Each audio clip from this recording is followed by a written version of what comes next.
রোজাতে বাড়ি যদি ছোট গেদা গুদা থাকে তাকে খাওয়ার ভারী কষ্ট হয়। এই জন্য আজকে সালটা দুপুরবেলা করছে কি পানি ফান্তা খাওয়ানো ধরিস কিরম পরে একটু বিরিয়ানি রান্ধে খাওয়াও দি। পরে করলাম কান্দিস নে হাট তোকে রান্ধে খাওয়াবানি। পরে চলে গেছি রান্নাঘরে যাই এই যে কড়াইতে তেল দিছি দিয়ে তারি মধ্যে দিছি ঘি ঘি দিয়ে ওই যে পেঁয়াজ কুচো আবার বেরেস্তা করে নিতে হবে। সেই জন্য সেই ঘি দিয়ে আর সয়াবিন তেল দিয়ে একসাথে একেবারে পেঁয়াজ ভালো করে ডক করে ভেজে নিচ্ছি বেরেস্তা করার জন্য। এই যে আমার ভাজা হয়ে গেছে, এবার একেবারে কাহিয়ে কুহিয়ে ভালো করে নামাই নিতে হবে যাতে কড়াইতে একটুও পেঁয়াজ না থাকে। কারণ পেঁয়াজ থাকলে ওই তেলের ভিতরেই যে তুমি রান্না সারবো তাহলে পুড়িয়ে গেলি কালো কালো ভালো দেখাবে না। বেরেস্তা উঠে এর মধ্যে আবার একটু চিনি দিয়ে তুইছি যাতে একেবারে মুসুর মুসুর মচমচে থাকে। পরে করছি কি পানি জড়াইয়া চিকেন ধুইয়ে মানে মুরগি ও এতে একটু নুন মাহাই ধুয়ে দিছিলাম, তাই এবার উল্টে পাল্টাই বাকি তেলের মধ্যে ভেজে নিচ্ছি। ভাজার সময় অবশ্যই সাবধানে ভাজবেন, নাহলে কিন্তু তেল ছিটে পুড়ে গেলে আমার কিন্তু কোনো দোষ না। এই যে দেন সুন্দর করে ভাজতেছি, মেলাও কড়া ভাজবো না তাই টাইনি এবার ছিটতে পারবে না, ছোট মোটো জোরে পারবে না।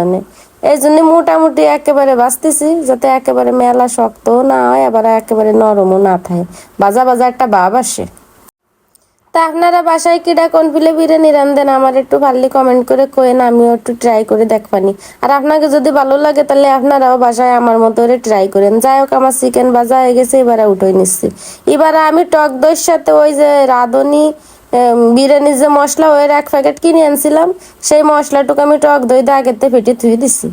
পরে দিয়ে তেলের ভিতরে একটু নাড়ে চাড়ে তারপরে ওই যে পেঁয়াজ বেরেস্তা করে রাখছিলাম তার বেশি অর্ধেকই আমি দিয়ে দিছি। দিয়ে এবার আমি দেবো এর ভিতরে আদা রসুন দিতে হবে, তারপরে একটু পানি টানি দিয়ে টিয়ে কষাতে হবে যাতে মশলাটা ভালো মতো কষিয়ে যায়।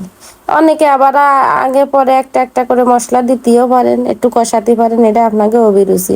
যাই হোক ওই যে বাটিটা ছিল ওই বাটিটা ধুয়ে আমি একটু পানি দিয়ে দিছি, দিয়ে লবণ দিছি, একটু আদা রসুন বাটা দিছি, দিয়ে তারপরে একটু ভালো করে নাড়ে নিচ্ছি। মরিচের গুঁড়োও কেউ একটু অ্যাড করতে পারেন, যেহেতু আমার ছোট চাউপুনারা খাবে এই জন্য আমি মরিচের গুঁড়োটা দিলাম না। তারপরে যে ভাজে রাখছি যে চিকেন গুলো সেইগুলো দিয়ে দিচ্ছি। জ্বালা হয়েছে কি কান দিয়ে একটু বড় বড় করে কাইটে লেগ পিস রাখছি তো কোড়ের মধ্যে নাড়তে চাড়তে ভারী অসুবিধা হচ্ছে। তারপরে একটু আয়দা কায়দারে নাড়তেছি, পরে দিয়ে দিছি একটু খাঁটি গরুর দুধ, তারপরে দিচ্ছি 4-5টা কাঁচা মরিচ একটু ফ্লেভারের জন্য। তারপরে আমি এই যে মাঝে মধ্যে ডাকতেছি উজলছি চিকেনটা যাতে সেদ্ধ হয়ে যায়। পরে যেই পানি টুকটাই নিয়ে গেছে মুরগিও সেদ্ধ হয়ে গেছে, তারপরে ধুয়ে রাখছিলাম 2 পট চাইলটা অবশ্যই একটু আগে ধুয়ে রাখবেন, রেখে পানি জড়াই নেবেন, তাহলে কিন্তু পোলাওটা খুব সুন্দর হয়, বিরিয়ানিটাও খুব সুন্দর হয়। এই জন্য আমি এইভাবে ধুয়ে রাখছিলাম। তারপরে গরম পানি করে আমি 2 পট চাইল দিছি, যেহেতু আমি আগেতে ধুয়ে রাখছি বেশ কিছুক্ষণ আগে, এই জন্য আমি 3 পট পানি নিছি, মানে 1 পট চালের জন্য 1.5 পট পানি। সাথে সাথে ধুয়ে যদি রান্ধেন তাহলে যে চাইল দেবেন তার ডাবল দেবেন পানি।